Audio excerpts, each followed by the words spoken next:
My name's Kat. I'm with Oklahoma Faith Network, and I'm joined tonight for a special program ahead of May Day tomorrow.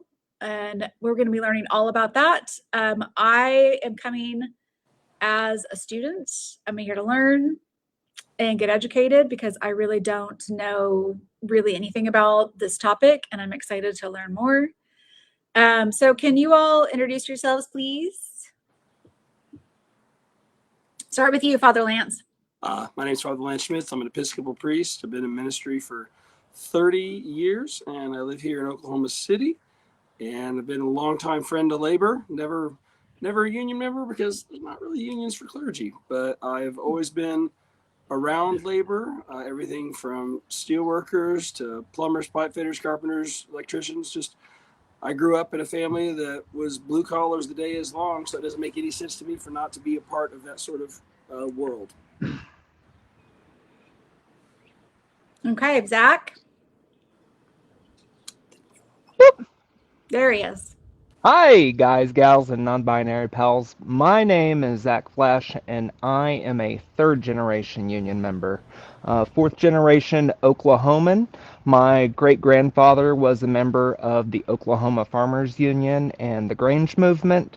My dad put food on the table for 7 kids as a Teamster, and I follow in the same tradition as a Teamster. I drive a truck, I deliver for UPS, and I organize unions where I can, however I can, because I have seen what power there is in my own family's story. So I'm excited to talk with both of you guys and see where this goes. So thank you for the invitation, Kat.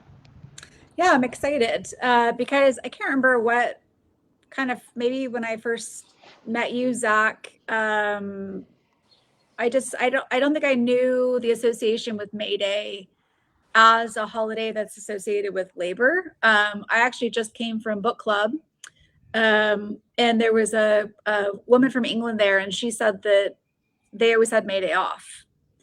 And it's her birthday, so she always loved that, and then she feels cheated in the US that she no longer had her birthday off as a guarantee every year.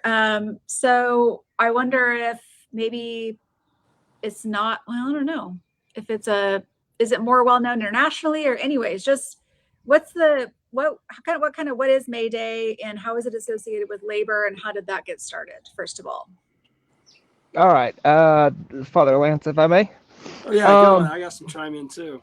All right, I love it. I hope that you do. So, May Day, International Working People's Day, really came about because of the fight for the 8-hour movement.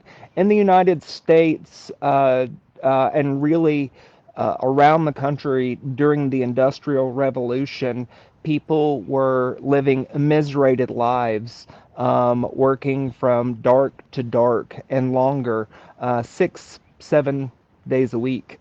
And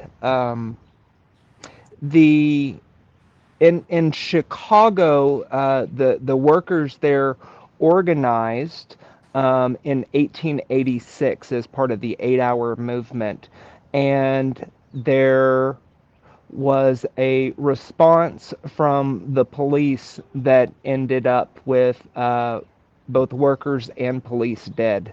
There was a bomb thrown. The cops fired into the crowd. Some of the people who were shot were police friendly fire. Eight people were tried and found guilty of this insurrection, and some of them were hung because of a last-minute pardon by the governor.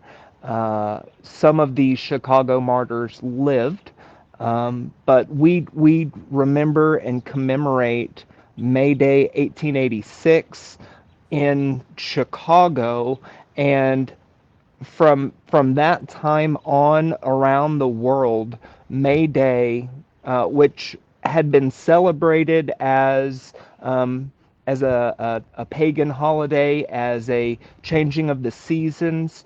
It became a day that was uh, watered in working class blood and commemorated around the world. Um, the movement for shorter working conditions, for shorter hours at work, better working conditions, all of that has been happening for a long time, but it really crystallized in that moment in 1886. And in 1891, we followed up with a papal encyclical, and we'll get to that later. Yeah, and Lance. the 8 hour day and the Haymarket riots that he was riot that he was talking about. I mean, it was 8 hours for work, 8 hours for rest, and 8 hours for whatever you wanted. Because for forever you were just the serf of the boss, and they could tell you to do whatever, to be whatever, and you had no freedom, you had no life, you couldn't be creative in the ways that you wanted to be creative. And one of the reasons why we don't celebrate May Day in this country is because the Soviet Union really latched onto it and said, "This is our day." During the height of the Cold War, we just says no. It'll be May Day, but it'll not be about workers. It won't be about labor. And even the Catholic Church got involved. And one of the things that they did is they made it St. Joseph's Day, the worker, the carpenter. So they made it his day to sort of like, okay, it's not really about the Soviet aspect of it, the communist aspect. So we're going to re-narrate this day. We're taking this holiday that we've held as Labor Day. And we said, well, we're going to give you one another day. We'll do it in September. How about that? Does that sound good? Does that sound good for you all? And that's sort of like how we ended up getting the Labor Day that we have here that's different than Labor Day around the world. That's right. Yeah, the International Labor Day is May 1st. We celebrate it in the United States in September, and there are good reasons for a September Labor Yeah. Day, um, but but it is a purposeful thing to disconnect the working class from ourselves, whether it be within the country or within international solidarity. We see how important it is that working people stick together, because otherwise our jobs are just shipped across some man-made border, and the same conditions happen there. I mean, one of the reasons that we don't, another reason why we don't celebrate is because the idea of all working people uniting is a horrifying fact. So the more we can bifurcate and divide people, the more that we can minimize their power, agency, and authority they have over their own lives and their own ability to recognize and assess their own dignity and the dignity of those their fellow workers. And so what ends up happening is we end up getting into class warfare amongst ourselves in these times and in these situations, because we've been taught to fear those that are a different kind of worker or in a different place. Yes. Okay. So that's interesting. So my friend who was in England and had the day off, that was based on a situation and circumstances that happened in the United States, but the United States is no longer observing that. And So they that's and fascinating.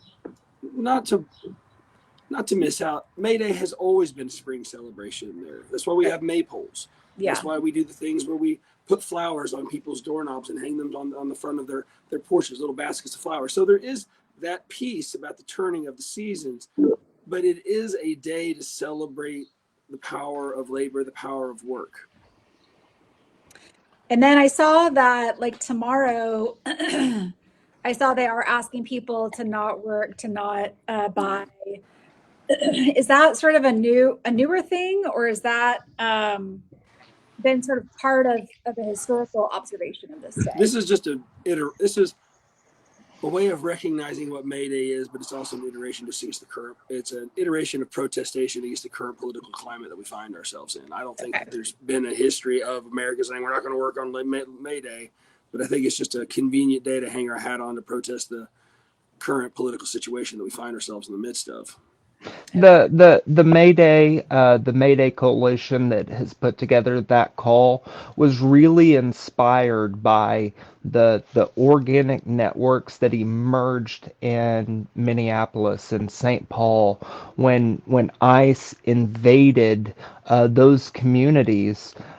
they had a strike that shut down business throughout the state, and shortly after that, the ICE withdrew their more visible presence, and so the hope of the May Day coalition and a lot of people is that that can be replicated.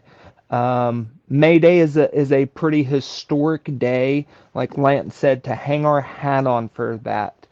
But to be clear, there is a lot of organization that needs to happen. Um, People need to have a sense of their own agency, and that requires a whole lot of organization.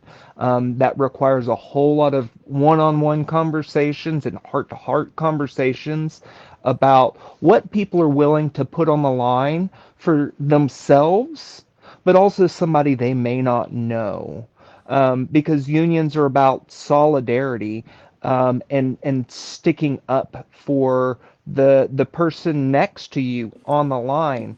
But as we know, as people of faith, sometimes sticking your neck out means you're going to get your head chopped off. Um, there is strength in numbers, and we find this again and again and again in the labor movement. That is our solidarity, is our strength. That is our watchword. An injury to one is an injury to all. Yeah, Lance knows it. Lance knows it. And I think, So and one of the things that we please, forget about is we had people that died for these things. The 8-hour that's right. workday, people were murdered and assassinated.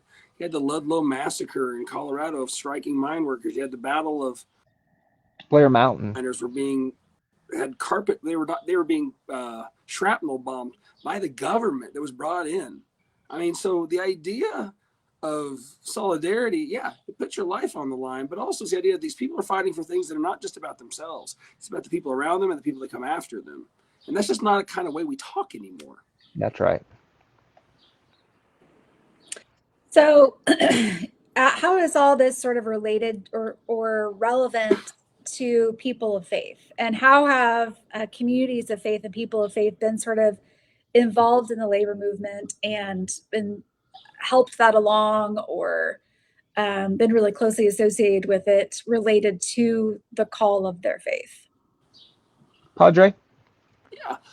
The first person that I ever met that was a religious person that told me about the importance of labor, because I grew up buying the sandwich that labor unions were just tools of the mafia and you don't want to stay around them and be anywhere near them, was a gentleman by the name of Father John Verona, God rest that man's soul. And he was a labor priest of labor priests. He would go be with the Immokalee tomato farmers of Florida and help them protest for better working conditions and higher wages. And because of him, I ended up getting connected to a whole bunch of labor folk here. And then I went to a Teamsters conference, Interfaith Workers Justice Conference in Chicago at the Teamsters Hall. And I met a Catholic priest there named Father Sinclair Obrey.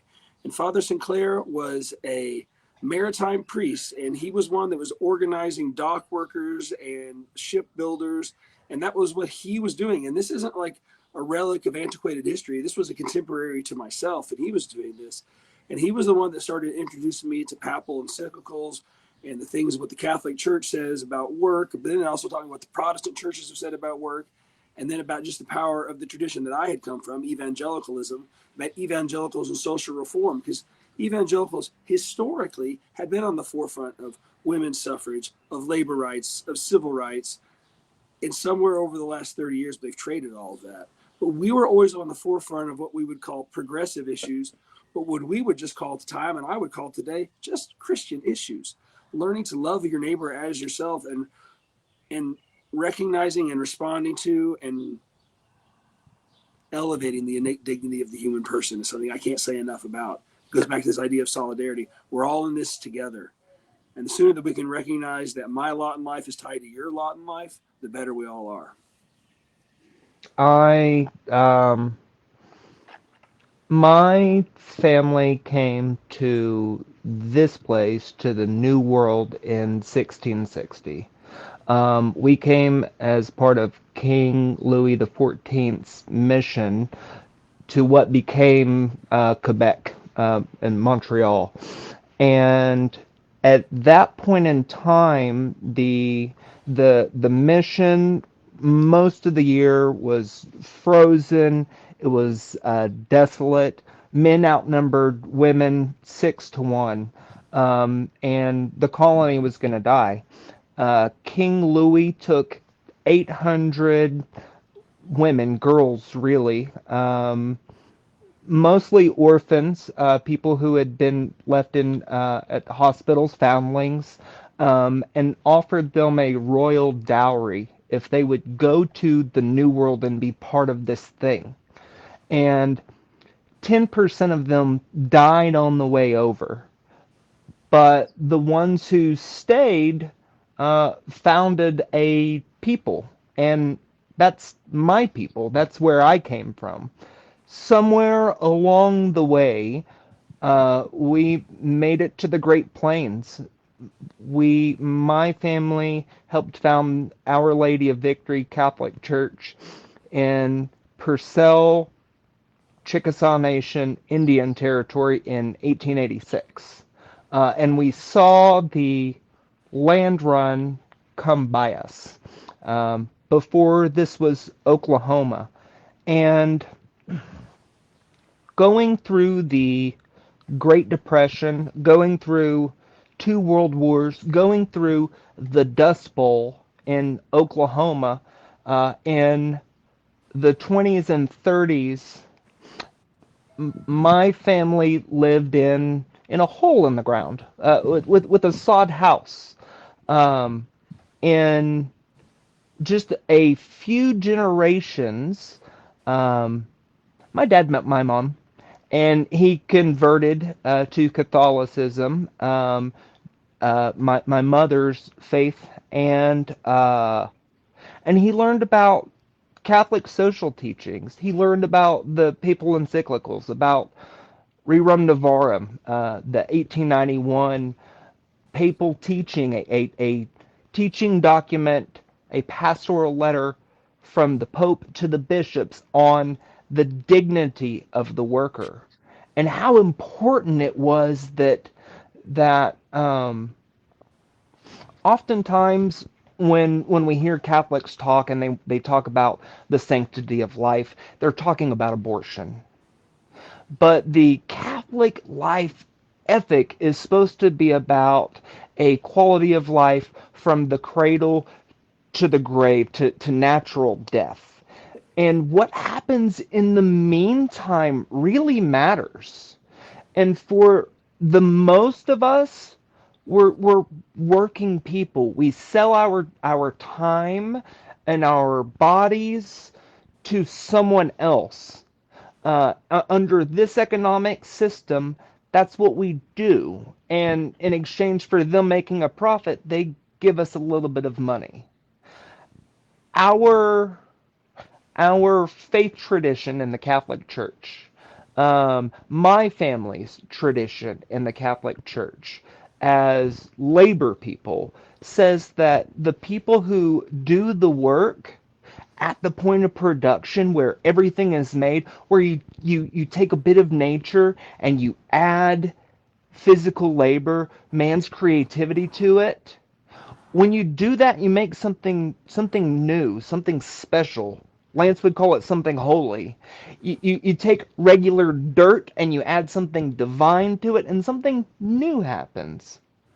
Under our system, that is commodified. Our labor is alienated from it, and that is sold for a profit by somebody else.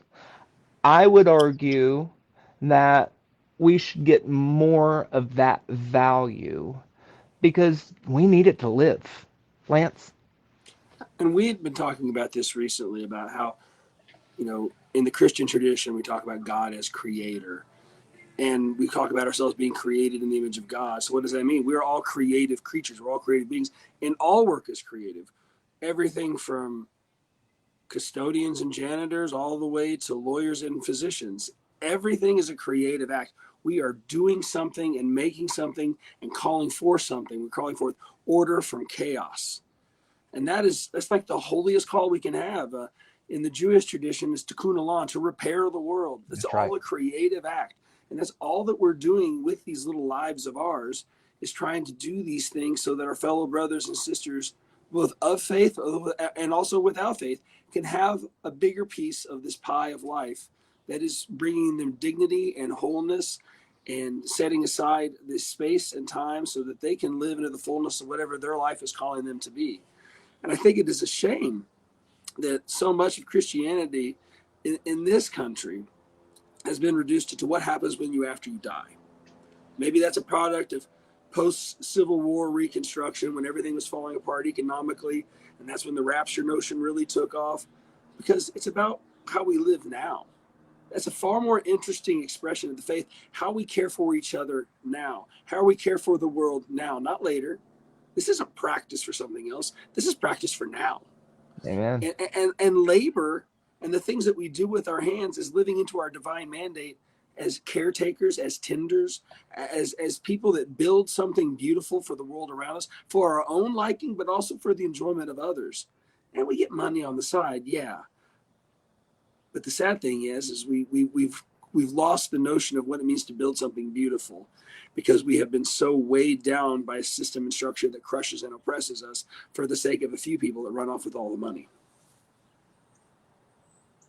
And there is something really beautiful and powerful when people who when you go to church, it's a self-selecting group.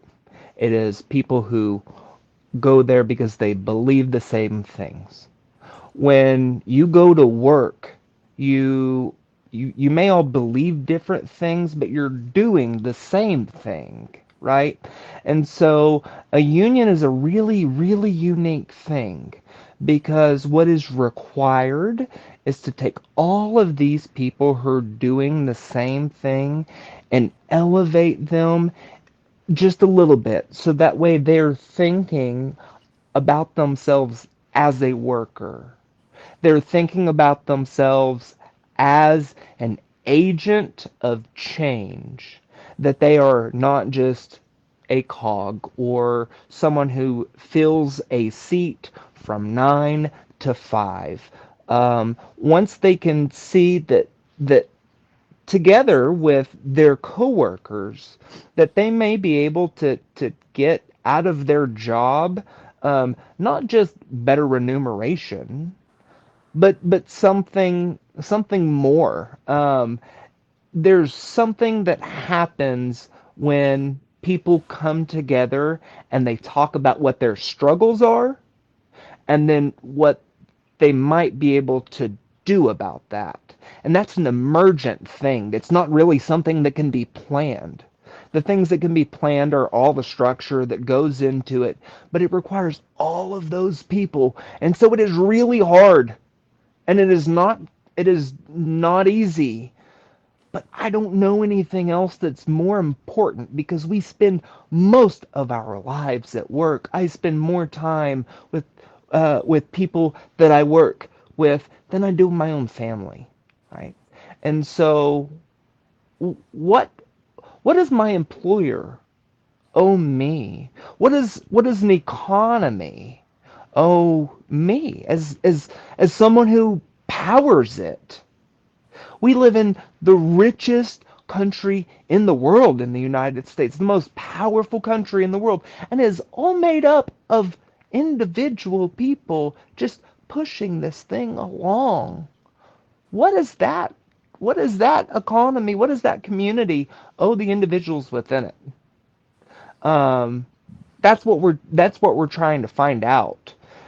And if we don't come together and have those kinds of conversations, then we don't come together and we don't find out.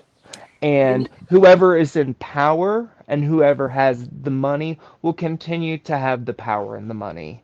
And that makes me fear for us, and it makes me fear for our souls. Lance. the thing that, you bring up this idea that we're all in this together.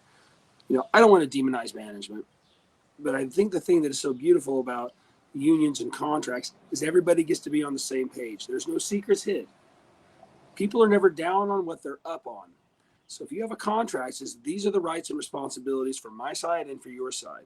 And so that alleviates the stress, and it also shows to the people like saying there's nothing surreptitious going on here because it's all out in the open. What is it they always say that the best cleaning agent is light? It's just Sunlight is the best disinfectant. Yeah, light. Yeah, sunlight's the best disinfectant. Just bring it to bear. Just show what's going on. All the cards on the table. But right now we have created this new industry of delineating and demarcating and demonizing each other, and that plays into the entire power system and struggle what goes on in this country of the people that hold the most capital. And again, I'm not a poor man, I'm not a rich man. Money can be used for great good and great evil, but the hard thing for me is that so many people accumulate so much when they have achieved more than their great great grandchildren could ever spend. And so we have to do something in this country as religious people, as secular people, as people of faith and goodwill. We have to do something to create a system and a structure where we can share the stories about our own struggles with one another. Because even every time we do that, the load gets a little lighter. Even if we don't solve it right away, it feels better to not feel so alone. And that is one of the things that's the most beautiful to me about, unions and labor is like we realize that we're not alone, because that is the worst thing we can do is make ourselves believe that we're alone, because then we move from isolation to anybody that'll accept us. And that's when we find tribalism. And that's when we just start saying those people are out, these people are good. And that is a besetting sin of all of us, because we want to feel special. We want to feel unique.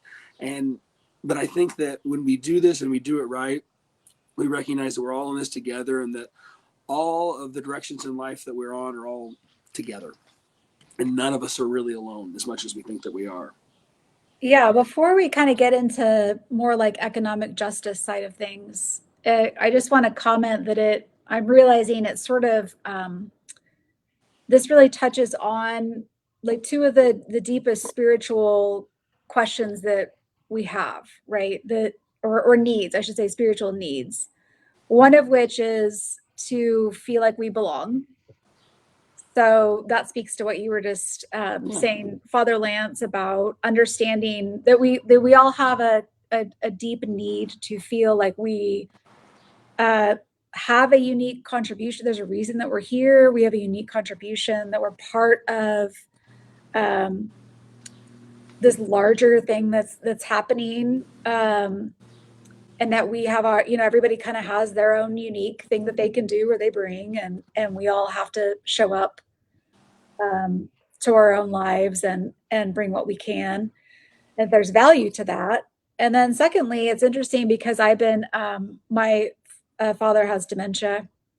And so I've been reading about, because he's had some depression, and I've been reading about sort of different interventions, and that it's really, really important for even those who are like extremely elderly or experiencing dementia or cognitive functioning issues, to have a purpose and to have a job.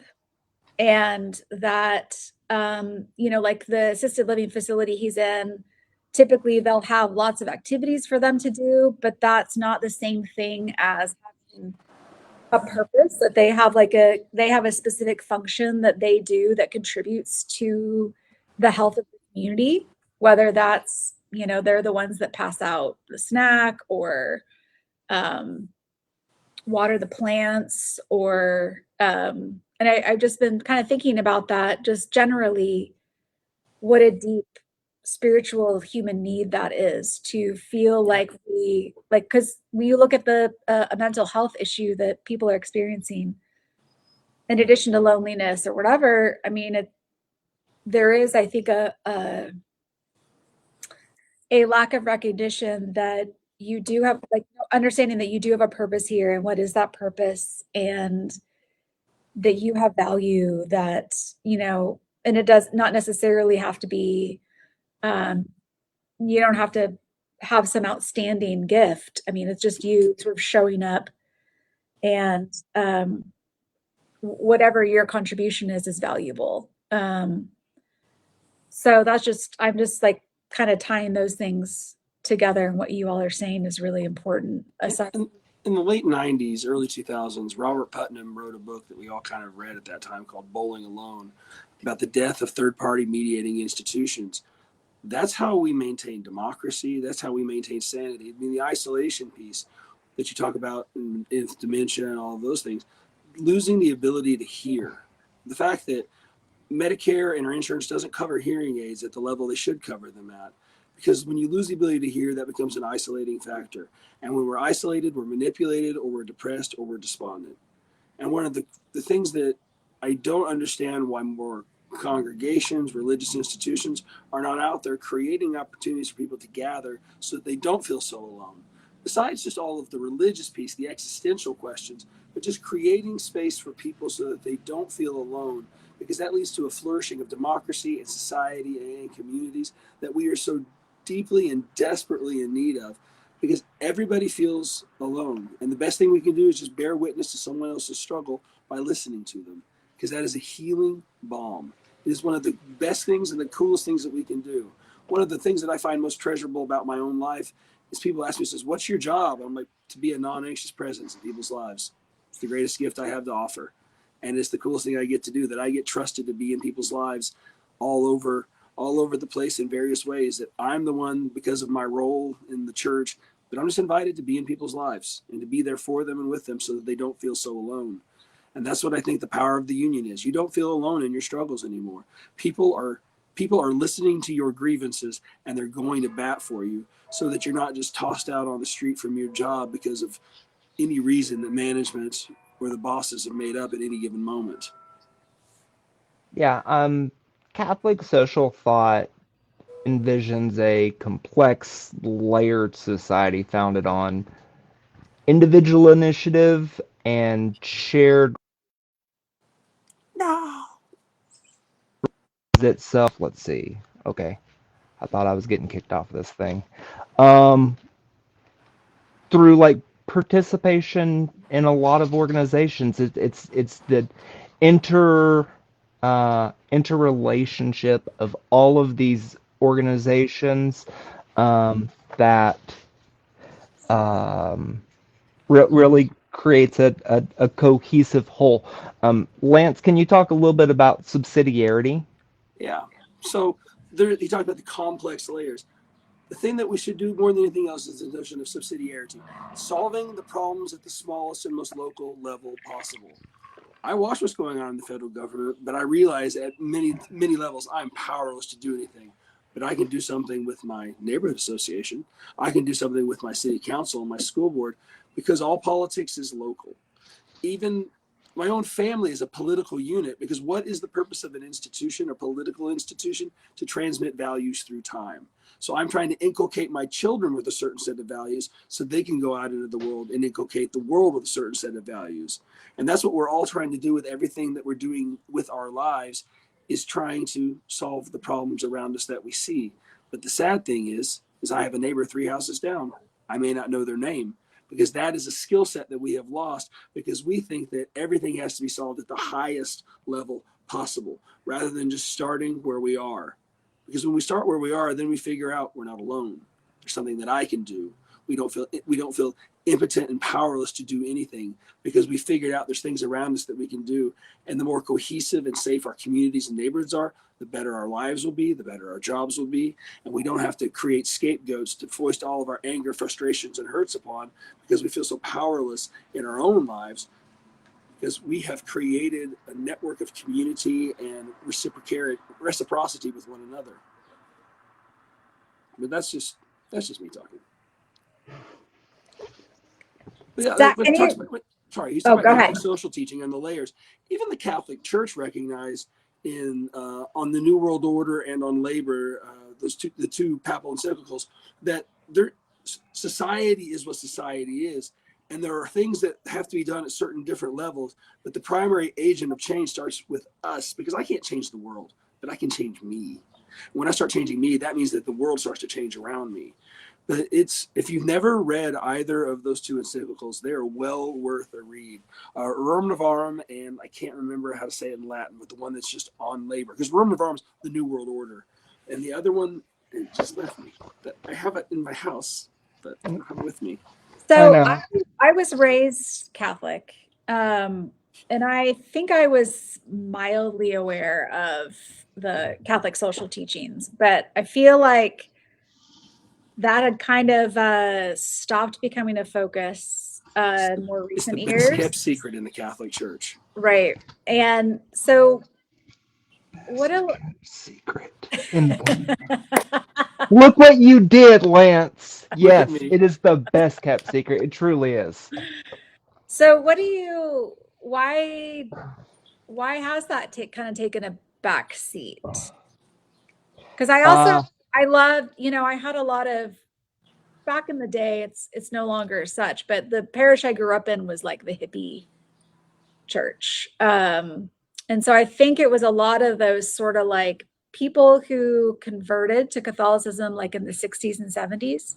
Mm-hmm. Because the Catholic social teachings were more of a thing and it really drew people. But is there a reason why you don't really hear much about this anymore, or is that I, th- speculation? I don't know. as a junior varsity Catholic Episcopalian, I he's know he's one of the reasons. diet Catholic. Diet Catholic. One of the reasons why we don't talk about a lot of these issues in our congregations, both Catholic and Episcopalian and all the other Protestants, is because we're worried. We're worried about upsetting the plates and the pledges. And that's the really big piece of it. So when Pope Francis and Pope Leo have been talking like, oh, they're such radicals. And I'm like, no, they're really, really good Catholics. Because I remember talking to Father Sinclair Obrey, who I mentioned earlier. I'm like, oh, do you consider yourself like a liberal Catholic? He goes, no, I consider myself a devout Catholic. I take all of the teachings of the church seriously. Because that's what it is. We are so scared of upsetting the apple cart, especially after the 60s and 70s at the height of all the social changes we were experiencing that caused so much consternation as we were starting to recognize the dignity of very much different types of people. We didn't want to do it. But the Compendium of Catholic Social Thought is one of the most boring but also radical documents that's ever been put together. It has shaped my life and it has shaped so many of my friends' lives. And if people would just do those sorts of things, I really firmly believe that there would not be if we worry about pews, there would not be an empty pew in a church because they would be doing the things that change lives. But instead, we argue about issues that are really not even issues, but we've made them up to live into Jacques Ellul's notion of like the scapegoat that we have to have when we feel powerless to throw everything at, so that we can codify our hatreds and our biases and our fears and our worries onto a thing, rather than dealing with the world around us, that even we can be made better when we help other people feel better. Yeah, And I think as part of it was just a rejection of the 60s and 70s. We can just blame it on them, the hippies. well, and let's go right before that time. Um, After World War II Cold War. happened. Say again? I was gonna say I know where you're. I think I know where you're going. So yeah. There were 6 million Jews, queers, Roma, Catholics, everybody murdered. And the discussion amongst the bishops was, what did we do? They were either silent or complicit during a mass genocide. And so that really caused a whole lot of soul searching for a whole lot of old holy people. Because what role does the church have when something like that is happening? The pre-Vatican II conception of the church was that it was supposed to be up here on the hill, holy and sanctified, and separate from us. It was an example of how we were supposed to be. And after all those people were murdered and shoveled in the ovens like cordwood, the Catholic Church realized its guilt, its sin, because silence is complicity, and so there was a whole lot of soul searching, um, and the church reoriented itself. It reoriented itself towards the people. And pre-Vatican II, when my mother was growing up, the priest faced away from the congregation and they spoke in Latin, and everything was elevated and incense and holy, and they realized that that ain't it. Jesus went to where the people were, and he spoke to them in words that they could understand. And so the Catholic Church changed as well towards facing the people, towards using the vernacular, and um, and these new encyclicals, these new teachings started coming out. Now, Lance is right. There was a huge backlash out in the culture with the hippies. There was the Jesus movement, the Jesus freaks with the Protestants, and within the Catholic Church, so many people saw their their traditional ways being changed in ways that they did not recognize and they found scary, and there was a reaction to it too.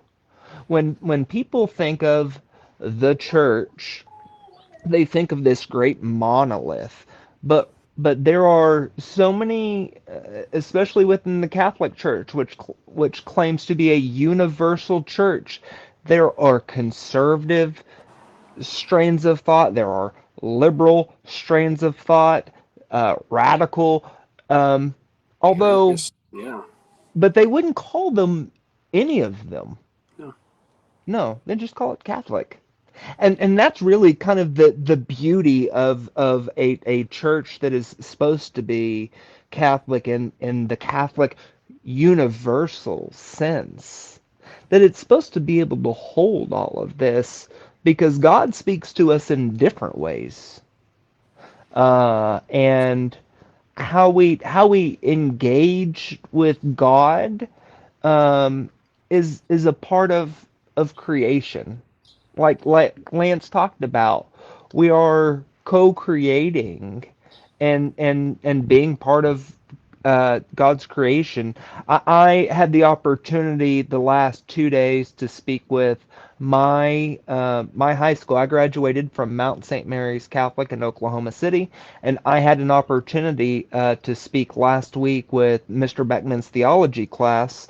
Mr. Beckman was my theology teacher. He's very old, and and I got to speak with all of these students about how, like you said, Kat, I didn't hear about these encyclicals growing up, but I was formed during the Iraq and Afghanistan wars.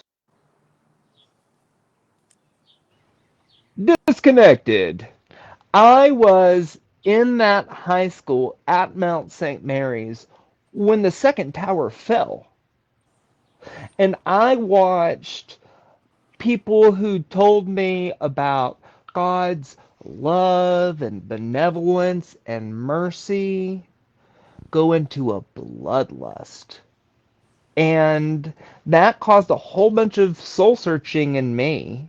And that's when I discovered these Catholic social teachings. That's when I discovered um, what the popes, what my tradition had to say about how to be in the world. I have the song, they will know we are Christians by our love. But how do you show that love? I'm not interested in any sort of God that needs just praise and adulation all day long. The God I know gets out with the outcasts and the lepers, and he heals people, and he helps them see in new ways. Really, that's what I feel that union organizing is like, what labor is like, is helping people see in new ways that they are part of something connected and bigger, and that is a holy thing. It really is. I mean, I don't. So Go ahead. sorry, Father Lance, Go can ahead. I, No, so go ahead, Cap. you Go ahead. also said that like the evangelical church also like kind of started out being friends to labor, being more involved with labor, and Yeah. then changed. Are there different reasons that that changed as well, or is it a similar path? I don't have any. I mean, I can't think of anything. There was a book that was written in the 70s called Evangelicalism and Social Reform. I mean, because this was our tradition and our history. And then Sojourners Magazine back in the early 2000s did an article about this. But I can't point to a specific moment to where they said things have to change. In America, I really do tie a lot of it to the Cold War and this deep-seated fear of communist Russia for fears for justified reasons and for ones that we just cooked up on the spot, and then we started doing witch hunts here. But I think the notion of the scapegoating and the McCarthy era. I mean, that really is when you feel powerless and you feel like things are slipping away. You have to find something to focus your hatred and your anger on if you're not a person that's doing the work on yourself. And that's what ends up happening with so many of us, because the words may not be true, but the feelings always are. So we say things and we act in ways that aren't real, but we're feeling the feelings and there's something going on. Uh, you know, I'm not interested in any sort of faith that doesn't tell me that I have to serve my neighbor or that it justifies. Dorothy Day said that, Jesus was the one that permanently did away with this idea of the deserving and the undeserving poor. Everybody deserves something in this life. And have I ran into problematic people that are poor? Yes. And I've also ran into problematic people of means. We're all problems at one level or another. But we're all on this boat together, and we're all trying to do the best we can with the light that we have to see as far as we can in the moment. And I'm just really interested in saying, how can I cast a little more light in your life so you can see a little bit further down the road? Because I'm just one beggar with you, just trying to find a piece of bread. I'll speak to a little bit, I think, about how it has happened in the Protestant tradition, Yeah. because Lance is right that it is a product of the Cold War, and when the Catholic Church reoriented itself, and particularly in South America, which is a very Catholic continent, whenever people started having questions, economic inequality, racial inequality is rampant in South America. In some countries, a handful of families own most of the land. And so with a mandate from the popes telling them that God loves the poor, that God actually prefers the poor. There's a preferential option for the poor. The Catholic Church, people started organizing. They started doing things. And that was really, really scary for the people in power. Because And it and looks a lot like Soviet communism. because it looks a lot like communism. That's right. And so who to differentiate themselves from um, from the Catholics and the Protestants, right? That evangelical drive to be away from the papists and to equate the papists with the communists, and all of this as to use a political term, to throw all the spaghetti at the wall and just see what sticks. That's what they did, and that's what they do. Um, but there are documents, there are teachings, there is a 2,000-year-old tradition that we can look to. We can look to just the red letter stuff in the Bible and see what Jesus is talking about, and just do that stuff. Yeah. Hey, this isn't It shouldn't be hard stuff. It shouldn't be revolutionary or radical. You should just be doing the decent work of taking care of your neighbor. I mean, that's it. That's the highest of teachings. Love God, love God and love your neighbor as yourself. That's pretty cool. I can do that because that's manageable. That's not the work of some superpowered person. That's saint work because that's what we're all called to be. We're all called to be saints, and we're doing the best we can. But it doesn't require something that's out of the ordinary or extraordinary. It's just doing the boring work of listening to people and then trying to fix the problems around us with each other and not by ourselves. One of the things that I found during that time in high school and after was the Catholic worker movement. The Catholic worker movement was founded in 1930s during the Great Depression in New York City, a place that was the melting pot of culture at that point in time, and so much poverty, so much need, and a um, just prior to that, a young woman named Dorothy Day, who was a socialist and a writer. She hung out with the cream of the crop, the all the best writers, all the best people. This is Dorothy Day. She is living the high life, and she gets pregnant. Um, and the man that she is with does not want to have a baby, uh, and she has an abortion because he tells her that if she has a baby, he will leave. And so she has an abortion, and he leaves anyway because men, sorry, were problematic. So he leaves anyway. Well, Dorothy turns to the church, to the Catholic Church. She was baptized as an Episcopalian. Yeah, and but there's a Catholic church that's nearby, and so she starts attending kind of daily mass there and really praying and trying to figure things out.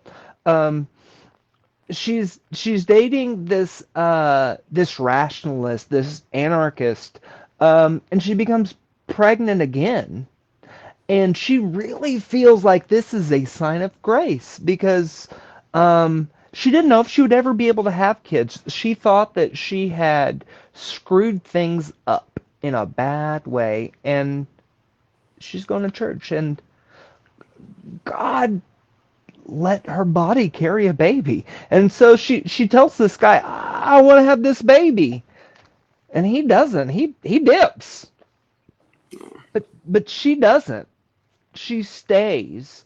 She stays with the church and she stays with the baby, and she feels like she has been given this amazing second chance at life, and she has got to do something with it. So she opens a house of hospitality. Yeah, well, she And becomes Roman Catholic. She baptizes yeah, Tamar. She yes, starts please. writing for Commonweal magazine, which is a Catholic, National Catholic Reporter and the Commonweal magazine. And this gentleman by the name of Peter Morin knocks on her door one day and shows up, and he is a weirdo of weirdos. He What a was a French, mystic. he was a Frenchman with the Christian Brothers, immigrated to Canada, left the order, was a farmer for a while, and was just one of those guys you'd see on the streets of New York City with all these papers in his hands that he was always writing. But he met her, and he's like, I want to start a paper with you. And so they start the Catholic Worker. They start the House of Hospitality. And because his whole vision was, we're trying to create a world where it's a little easier for people to be good. And he wrote these things called easy essays that were featured in every single article, every single edition of the paper. And they're just these short little teachings. They're like Buddhist koans. When you see them and you read them, you're like, there's a lot to think about here. And I may not have all the answers, but I'll get there. But those two together, they played off of one another. They were both these larger than life personalities that sometimes conflicted and oftentimes annoyed each other. Yeah, we've got one of the Catholic workers there. But these two people set off a movement that is about solidarity, that is all about labor and all about these notions that has become more than Catholic. There are secular Catholic worker houses. There are Protestant ones. There are intentional communities throughout the world. But they're all just doing the boring work that everybody thinks is so extraordinary, because they did the hardest thing that there is. They took that first step, right?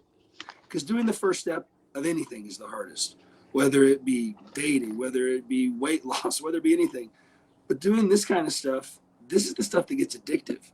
I've never done drugs, but I will tell you, there is no high quite like listening to someone else's story and then coming together to try to figure out what we can do in faith to fix something. So easy essays. Here's one by Peter Morin. From This is the current edition. This is the May 2026 edition of the Catholic Worker. Still priced at 1 cent. The 93rd anniversary issue here. So Peter Morin wrote these little easy essays. This one is called They and We. People say they don't do this. They don't do that. They ought to do this. They ought to do that. Always they, and never I. People should say, they are crazy for doing this, for doing that, for doing this, for not doing that. But I don't need to be crazy the way they are crazy. The right way to start is with I. One eye and one eye makes two eye. And two eye makes we. We is the plural of I. We is a community, and they is a crowd. And like,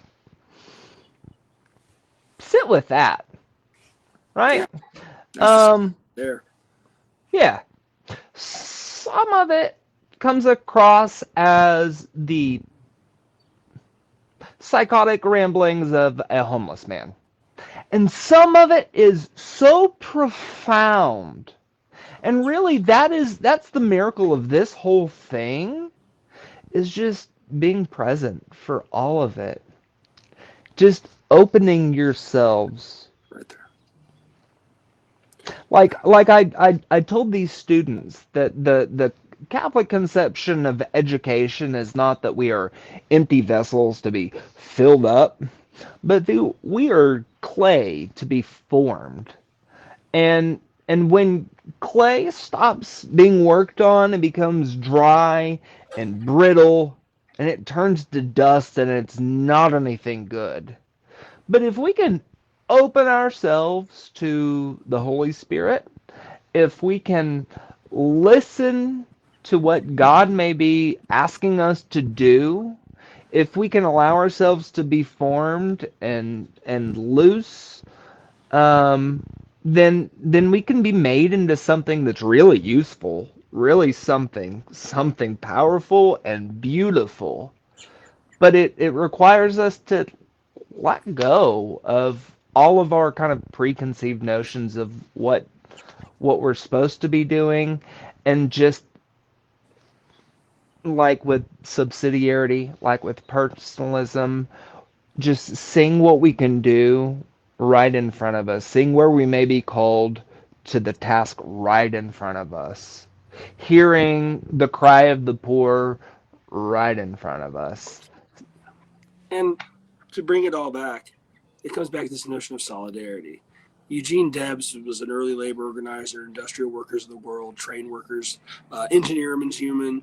He said this line, and it's haunted me for 25 years since I first read it. Years ago, I recognized my kinship with all living things, and I made up my mind that I was not one bit better than the meanest on earth. I said then, and I say now, that while there's a lower class, I am in it.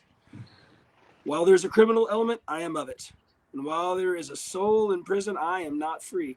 Because we're all in this together. And I think that's the current demon of the age, is alienation. Because that's what we're trying to do to each other. Because when you make people feel alone and isolated and excluded, they're so much easier to manipulate and control.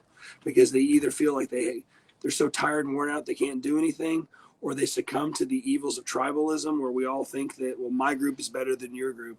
But we don't realize we're on this one pale blue dot together, and we're trying to do.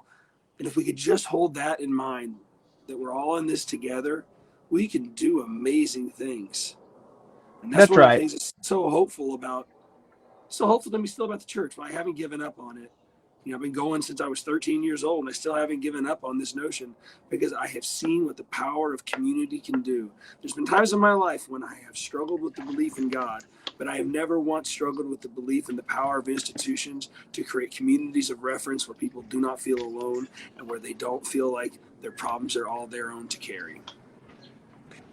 Yeah, it really echoes at the National Faith and Climate Forum on Saturday. A young person was speaking about, we're talking about like, how can you, as people of faith, how can you engage in climate work and where do you start?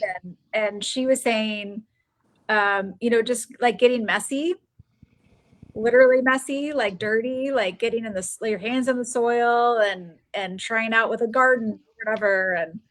And that it's sort of she referred to it as a conversation with chaos, that you're sort of letting go of how particularly like what you think life is going to go, especially as an adult, like to model that embracing and acceptance of chaos as an adult, like modeling that to a young person is one of the most powerful things that you can do, to sort of accept life and all of its messiness and to create something from that together would be extremely meaningful. So that kind of reflects that, I feel like. But beyond something like that kind of openness or acceptance and in living in community, whatever it looks like, what are some things that people of faith or communities of faith can do to sort of be a friend to labor? Or the first sort of tangible thing I'm thinking about is the upcoming state question in June to raise the minimum wage. So at our luncheon next week, we're going to have representatives from that campaign to have people record selfie videos talking about why their faith calls them to this issue and why they feel like, even if it's because actually, it was interesting at the retreat that they had, that the union was there and had contributed to that movement, even though because they're part of a union, they're sort of already like the raising the minimum wage would not impact their workers because they're already taking care of their workers, but they're still be advocating for it, contributing to it, their time and their money and everything, because of that core idea that what's good for one of us is good for all of us, that we need to be making sure that everybody is cared for. What are some other sort of tangible ways that, and I know that there's like in the fall, there's the Labor in the Pulpit initiative. So is that sort of like basically to sort of bring labor back into conversations like in your faith community, or what are some other kind of things? Labor in the Pulpit was brought about by Interfaith Workers Justice. It's Labor in the Pulpit, Labor in the Bisma. And that was one of the things that they really wanted to do. It's a group out of Chicago founded by a woman named Karen Bobo. Bobo. What a weird name, right? But she started this thing like, because this is part of our faith tradition. We care for one another. But I think one of the things that people of faith can do, and Zakk and I talk about this a lot, is this phrase, I don't want to be right, I want to win. It's this idea that there's no one that is morally pure except for the dead. So if we get so caught up in finding, well, you're Roman Catholic and I'm Presbyterian and you're Buddhist and you're Baha'i, you're Wicca. No, we're all agreeing that this is a good thing. One of the early saints of the church was a gentleman by the name of Justin Martyr, and they asked him about, what do you do with all this Greek philosophy? It talks about all these different gods. He's like, there's a pearl of wisdom everywhere. Just find what it is. Stop being so concerned with being morally pure or right in everything. Say, well, I can't work with them because they're against, gay marriage. But I'm like, yeah, but you can find things you can agree on. Because when you can find things you can agree on, that opens the door to conversations about things you may not agree on. And you may change someone's mind along the way. But stop being so concerned with being self-righteously pure, morally pure, and just be more concerned with winning. Because everybody can agree, I should hope, that no one should have to live in poverty. That seems like a pretty easy, baseboard to throw a ball at. We can all agree. Everyone shouldn't live in poverty. You should not have to work 2-3 jobs to survive in this world. And those are the sorts of conversations that we have to have with one another. Is like, what do we all agree on? Well, these are the things that we can't agree on. Zakk brought out a book. Oh, Lance, you got me looking through the Bible, friend. The You keep Bible. It's the talking. book for me. The Bible. Yeah, and it's just, I mean, Yeah. and that's part of it is like we're all, if we could just remember that we all, one of the coolest things that Carl Sagan ever did was when Voyager 2 was going out to the edge of space. He was at NASA. He's like, hey, turn the thing around, take a picture of Earth. And I think the more people that can meditate upon that image of this, we are this pale blue dot in an infinite cosmos, the more that our problems seem less consequential, or the more that our divides seem less consequential. And there's more things that we can agree on because we're just, as one of the prayers in the Episcopal liturgy of the Eucharist says, on this our planet Earth, our fragile island home. That's all that it is. We're in this together. We don't have to be alone, but we're choosing to be because we're scared of vulnerability. So I think that's how people can support in faith communities is just find things you can agree on and work on those things together because the conversations we can have are way better than the conversations we won't have. What are you looking up there, Zakk? Sirach? No, but Sirach's so good. Isn't Okay, it? I've still got I still have Sirach here because you brought up Sirach the other day. And Kat, if I may, I've got some Sirach in here. People bless the one who is liberal with food, and their testament to his generosity is trustworthy. The city complains of the one who is stingy with food, and their testimony to his stinginess is accurate. Just feed people. Generosity. Just be generous. Just be good. I mean, we've got There's Matthew a Mennonite 25. theologian named Ched Myers, and he wrote an essay years ago, the myth of scarcity and the liturgy of abundance. There is enough. We have to just figure it out how to get it to people. And if that just means personal charity, cool. But charity and justice have to be two sides of the same coin. Charity gets us to justice. But justice without charity is just, as Tillich would say, is just brutality. We have to have both sides. And if all I care about is justice all the time, then I am no fun to be around. Because that just means that I'm just always looking for how I'm better than you. And if I have charity, which is just another fancy word for love, if I have that and that feeds my charity, it tempers it. How does he say it? I want to say it rightly. Charity without justice is sentimentality, and you might as well send a Hallmark card. And justice without charity is brutality. And just feed people. Take care of the people around you. See where there's a problem and start there. Because once your heart is, as Wesley would say, strangely warmed, then your world transforms and you are transformed and it becomes addictive and you want to do it again and again and again because you see the hope and the glimmer that comes into people's eyes when they don't feel alone. The Catholic worker movement, the way that they try to experience God's love out in the world is by looking at what Jesus did in this book. In Matthew 25, Jesus talks about when the Son of Man comes in his glory, the nations will be set in front of him for judgment, right? The And nations. the nations. Not me. The nations. Will you please talk a little bit about nations, if you would, Lance? That's the thing, right? Is like we've taken this faith of ours and we've turned into this. We've taken this great message of Jesus and we made it so strong and so small that we can fit inside of our hearts. But it's about the transformation of societies. And so we have a responsibility to the world around us to change it and transform it as we can. It starts locally, of course. But this is the idea is that our lot is everyone's lot. And this notion that we have a responsibility to make this world the way that it is in the Christian tradition, this is what we hold on to, hopefully, is that, I'm supposed to leave the world better than I found it, like a campsite. That's what this is about. And I don't understand why we get so hung up on these strange, peculiar social issues instead of doing, just do the work. But the nations will be judged. And I think that's an interesting sort of turn of phrase that goes counter to everything we talk about as like a personal faith. No, this is like corporate reality that we're dealing with here. And the separation of the sheep and the goats is like, well, Lord, when did I ever do this? I never remember doing this. Like every time you did the works of mercy, that's when you did it. When you fed the hungry, when you gave drink to the poor, when you did it all, that's what you did. Oh, look at Zakk over there getting miming. But yeah, this is all that it is. It's sign language. I'm It's so helpful. boring. It's It's so so boring. boring. But it's just But what you're it's supposed so to do. important. It's so important. It's so life-giving, right? Yeah, that's right. That's right. It And is. never in a million years should Zakk and I be friends. But we are, because these are the things that we think we should do in the world.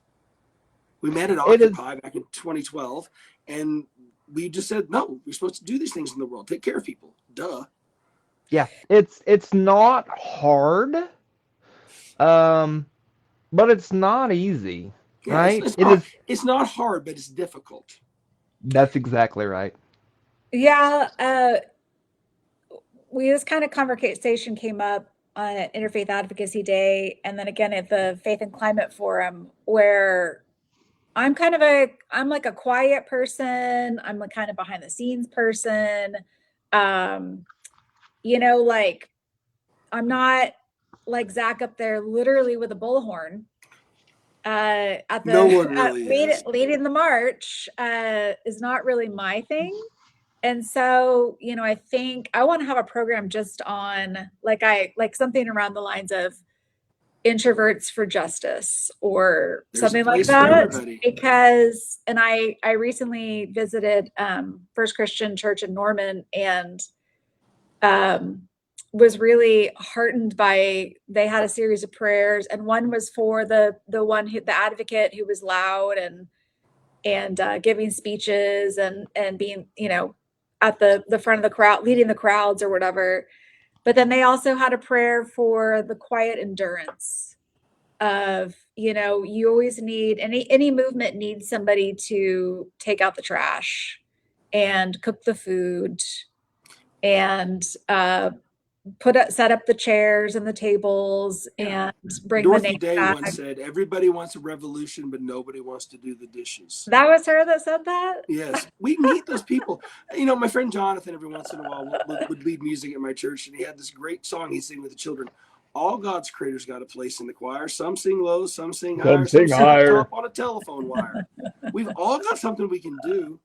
Bob Waldrop was a Catholic worker here in town that I love so very much, but he said to me once, Lance, because I was one of those guys that would say yes to everything because I was trying to fill a hole in my heart. Idiot. Just trying to do everything in the world. People pay attention to me, notice me, love me. He said, Lance, you can't do everything and you shouldn't even try, but everybody can do one thing. Just do something. Just find what your thing is and do it. And some people are going to be the annoying, loud people like we are. And some of them are going to be the quiet introverts that are the prayer machines that we need. And but I think that's it. Is like we hold up exemplars like this is how it has to be. But that goes back to being right as opposed to winning. And I have 3% battery, so I may have to go in a second. Or just I just plugged in. I just plugged in for this. I don't have any power outside. Is my problem. Well, there's the keynote for the Faith and Climate Forum has her name is Dr. Johnson. I'll have to put the thing in the show notes, but she has a Venn diagram of what needs to be done, what are you good at, and what brings you joy. And like that's how we all need to sit down and just reflect on those three things to like figure out what is our special contribution. There's a Quaker thinker, Parker Palmer, and he once said, "What is a calling? It's where your great joy meets the world's deepest need." It's not hard, but once you find it, you have to do something with it.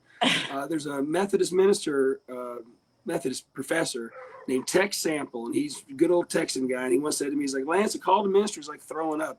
You can keep it down for a while, but eventually it's going to come out. That's the thing, is like once you find what you got to do, you've got to do it. And it's the most exciting thing in the world is when you find out the thing that you're called to do in this world, you just got to go do it. And the Avett brothers always sing, decide the kind of person you want to be and then go be it. And that's kind of what I want to leave everybody with is like, what do you want to do? Well, then go do it. Because everybody, the question people always ask, if you knew you were dying, would you do something differently? Yeah, I would. Well, guess what? You are dying. We all are.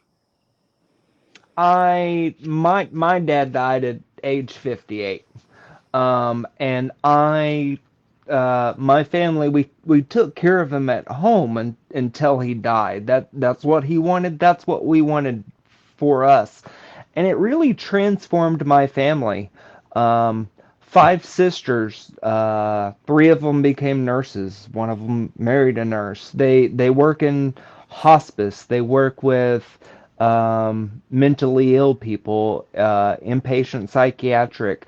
They go to the home of children who are disabled and would otherwise be discarded by our society. Our our faith uh, really comes from lots and lots of different places. It doesn't come from church. We all believe in something. Lance talks a lot about how the 12 steps, even though he's not an alcoholic, that fact of finding a higher power and surrendering to that, finding what your calling is, what you're good at. I I'm okay with yelling on a megaphone in front of people. I'm okay talking on a microphone. There were 7 of us kids. If you were not heard, you did not get to eat. I like to eat, right? And so I'm okay with being the loud one, but not everybody is. And that's And okay. that's okay. Because when I yell into a megaphone on Saturday and I say, Monday in Norman at the homeless encampment behind the shelter, there's going to be a sweep. Goodbye, Lance. Law enforcement is going to come and the city is going to take poor and elderly people from their tents outside of the homeless shelter where we as voters just voted to approve an $8 million shelter. These people are going to be swept off like so much garbage and told to go where? I went to go ask that question. Sometimes there are not easy answers. I've talked to the mayor. I've talked to people on city council. There are political forces at play. What I know as a person of faith is that there are moments like Jesus's night in the garden when he was waiting for the authorities to come, when he was waiting for the cup to be taken away from him. He was anxious and scared, and he knew that something horrible was on the way. Our neighbors, men and women made in the image of God, were dealing with the same thing. Jesus asked his disciples on the night that he was to die to keep watch for him, to just stay up because he needed to go off and do some stuff. He needed to pray. And he got back and they fell asleep. I have fallen asleep on our poor and unhoused neighbors before. But Monday we didn't. Monday, Father Lance and me and a Nazarene and a Baptist and an atheist and a Muslim, we came together and we prayed something from my tradition. We prayed the Sorrowful Mysteries Rosary. We we prayed about Jesus's passion when he was taken from his friends, stripped of his humanity, and crucified. There are times where you cannot do anything but sit with pain. And that is a really hard thing for us to do. But I don't know anything that is more important. Whether it was sitting with my dad as he died, or whether sitting and praying with poor and elderly people at the homeless shelter, or visiting my friend Mary Frances at the nursing home today. There's nothing I know that's more important than these works of mercy. There are 15 sets in our tradition, or I'm sorry, 15 works of mercy, two sets. The corporal works of mercy, how we take care of our neighbor's bodily, physical needs, and the spiritual works of mercy. Um, Being with people, uh, comforting the sorrowful, counseling the doubtful. In the tradition that I grew up in, the Mass is taking bread and water and adding labor to it, sanctifying it, turning it into the body and blood of Christ. And as working people, I think that we are also called to take ordinary physical things that we do and to elevate them into something spiritual, into something holy. And I think that if we can live our entire life like that, if we can just take the ordinary and make it extraordinary, enchanted, holy, I think that we'll find that our lives are changed. And in doing that, we have an opportunity to change other lives and change the whole world. Um, and um, to build a new world in the ashes of the old, or as Jesus said, to build the kingdom of God on earth as it is in heaven. Heaven does not have to wait until we're gone. We do not have to wait for pie in the sky when we die. There is an opportunity here and now. Um, there's a song, "Who will take care of you? How will you get by when you're too old to work and too young to die?" The only way that this whole society, civilization, church, any of this works is if we all chip in and we all do something a little bit bigger than ourselves. Well, thank you all for taking me to school. Well, thanks for letting me just rant. I love you. And it was a great opportunity to talk with you and to talk with the people who are connected with the Oklahoma Faith Network. The Council of Churches, the Oklahoma Council of Churches, the Oklahoma Faith Network, that tradition, that heritage, that lineage is so important.